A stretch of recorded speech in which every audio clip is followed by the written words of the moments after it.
Hello. In previous video we talked about how to create custom indexes in a clustered environment, correct?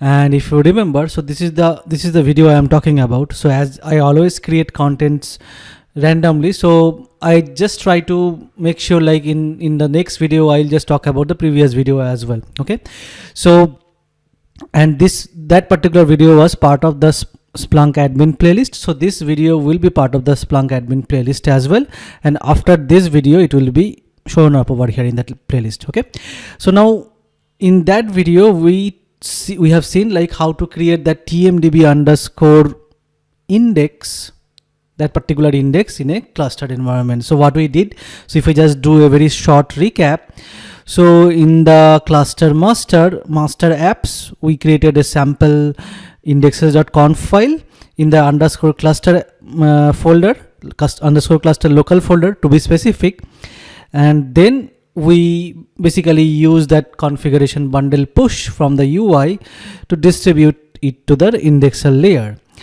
Now in this video we will see how to get data to that particular TMDB index, how to ingest data over there. Now there could be a lot of ways. The best way should be like through a heavy forwarder. We will forward that events to the indexer layer. So in this video mainly we will see how to connect a heavy forwarder to a cluster environment as well. Now previously, if you are following my videos, so there is a video on the heavy forwarder as well, but that is mostly on the single instance environment. So if I am talking about this particular video over here, so now this video we will talk about how to connect it to the cluster environment there. Now for that I have taken the same setup, whatever we have seen it. The extra thing I have created it over here is the new instance called the heavy forwarder, and here also I have basically installed Splunk just like in any other environment. So if you want to know how to install Splunk in a Ubuntu environment, so in my Splunk admin playlist I have discussed it in very details, so you can follow that. So only thing is that like you need to create basically a Splunk user, then try to install it over there. Okay, now if I just go back over here, now what we will do is in our heavy forwarder, first we will try to connect to our indexers. We have 3 indexers if you see it here, right? And then in our heavy forwarder we will try to install that TMDB app we have created. If you remember, that particular app has a scripted input, correct? So that app should push data to our indexer layer. So that is what we will try to discuss over here. So for that, as we have seen in the previous video where we have discussed about the heavy forwarder, in our indexer we need to first configure the receiving. So these are my indexer layer in indexers over here as well. The first one is the cluster master. So if I just match it over here, so this 41.141 is my cluster master, and 234, 7 and 126, these 3 are my indexer over here. Okay, so I'll go to each and every indexer, and then from there, from settings, I will go to forwarding and receiving over here in each and every indexer over there. And indexer will be receiving, that means I will be configuring the receiving over here, and then new receiving port. So here we just need to give the port number. So I'll just give the default 9997 over here. I'll save it. Now one thing you need to remember, whenever you will be configuring this port, in the firewall rule you need to allow traffic for this 9997 as well. Okay, now same thing I will be doing it for the other indexer as well. So I'll be going to forwarding and receiving. I'll click on the configure receiving, new receiving port, and 9997 here as well, 9997, save. Similar stuff I'll be doing it for the third indexer as well. So from settings, forwarding and receiving, I'll click on configure receiving, new receiving port, and here 9997. I'll save it. So this becomes my indexer level configuration. Now if I just go to my heavy forwarder, so this is my heavy forwarder 150.62, right? That's the new instance I have created here. So in my heavy forwarder, what I'll do is I'll go to settings, I'll again go to forwarding and receiving here. Now in this case I will be configuring the forwarding here, correct? Because heavy forwarder will be forwarding at the indexer level. Now before I configure forwarding, there are a couple of forwarding default as well, so let us see that one. So if I just click on the forwarding default, so basically heavy forwarder can also, because it says full-fledged Splunk instance, correct? So it can also index the data. So if you want heavy forwarder to index the data as well as forward, so in that case you need to choose yes over here, otherwise you need to choose no over here. So as I do not want my heavy forwarder to locally index the data, so I have chosen no over here. That's the by default value as well. So I'll just click on cancel. Now I will click on the configure forwarding. Now here for our indexer layer, what I need to do is we need to basically click on this new forwarding host. Now here I need to give the indexer host and the port name it is listening there. So for my indexer, so let me go to the VM instances. For the indexer 1, so this is my IP address, correct? So I'll just copy this one.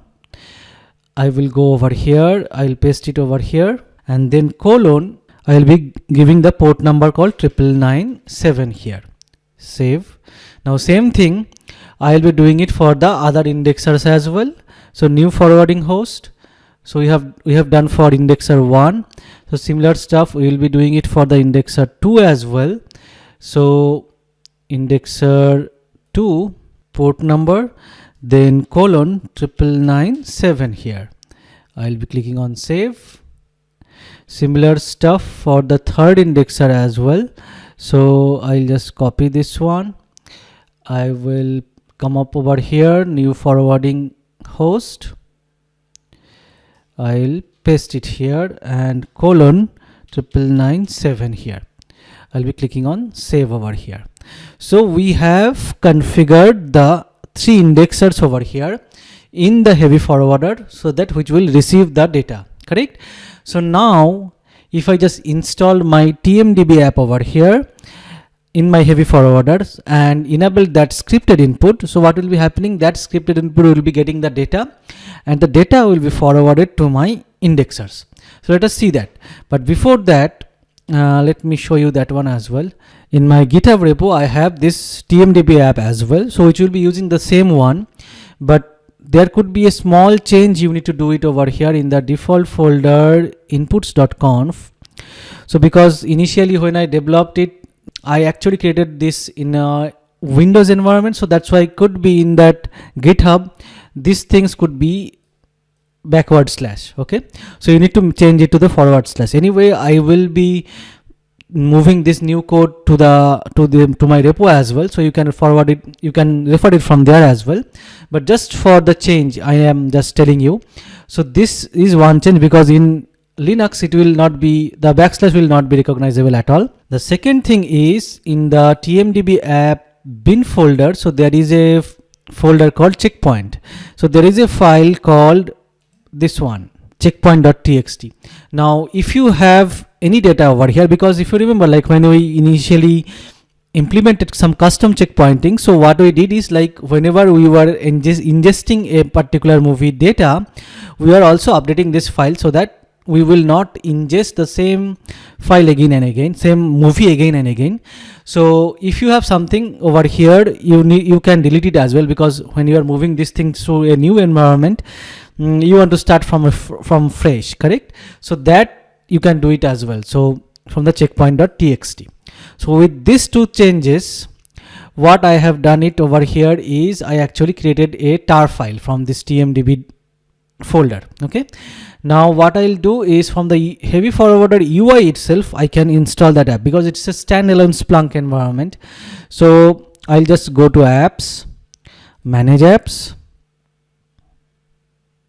and from here I'll just click on install app from file, choose file, and I will do it from the download folder. So if I just go to downloads, so there is my tmdb.tar, so that I will be choosing it over here. I'll just click on upgrade app if it is there, because previously I was doing some testing over here. So once it is installed, as the TMDB app has a scripted input, so we can see it from here itself. We can need to go to settings, data inputs,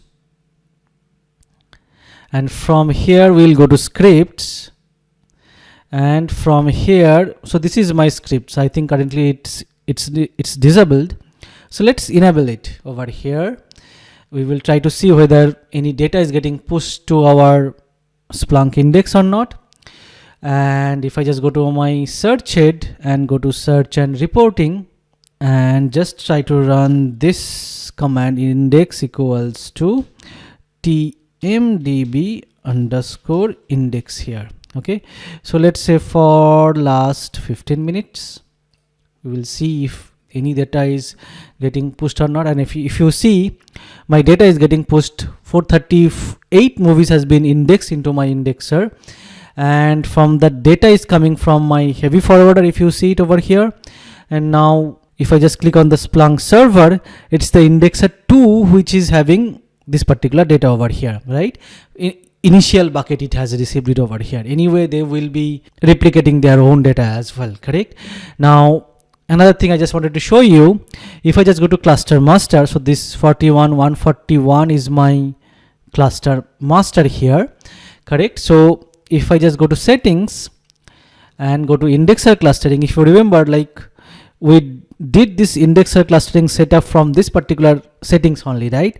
So once we did that, once we have all our different peers join this particular cluster, we have this kind of screen, right, where it is showing like whether all data is searchable or not, whether replication factor is met or not, search factor is met or not.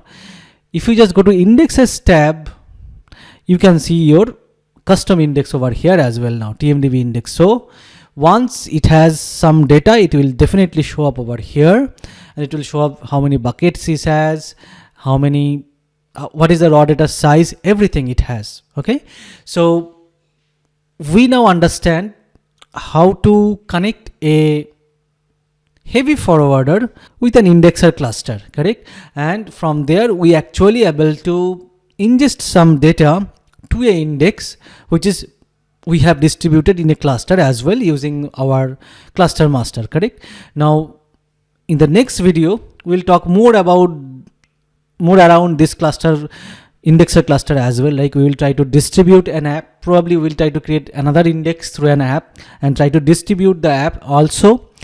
When we'll be distributing apps, there are certain things about the custom configuration file which we will see that how to handle those stuff as well. So yeah, more coming up at the indexer cluster level, then slowly we'll move to some more advanced stuff as well. So hopefully this video was helpful. See you in the next video.